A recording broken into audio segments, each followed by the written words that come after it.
Kabataan, tagapagmana ng bukas. Tagahutman ng kapalaran. Pag-asa ng bayan.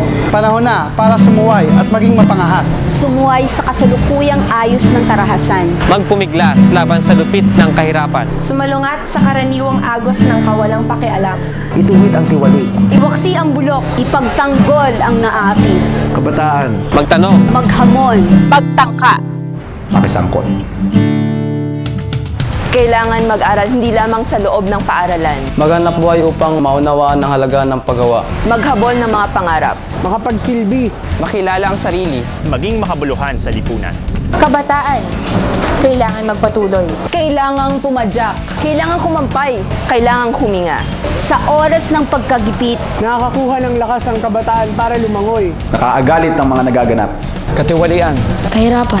Kawalang katarungan. Pero ang galit natin ang ating armas. Tulad ng ating mga bayani. Nagsilbi sa kapwa at nag-alay ng buhay para sa bansa. Kung kailangang nasa bingit at pinagmumuntik-muntikanan. Doon tayo lalong nagiging matalas. At mas mapangahas. Walang ibang tagapagmana ng bukas kundi tayo.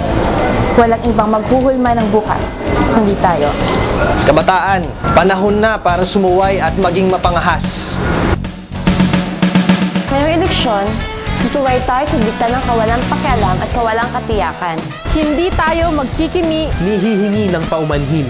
Ang pagsuway ay isang pagpapasya. Ang pagsuway ay pagpanig. At pagkitil sa pangit na kasalukuyang Hindi natin pinili. Ito'y pakikipagtitigan sa mata. Ito'y paniningil. At pagtitiyak sa ating mga karapatan. Ito ay pagtangan sa papel natin sa pagbabago. At paghamon sa sarili upang kumilos para sa mas makatao at mas makatarungang mundo.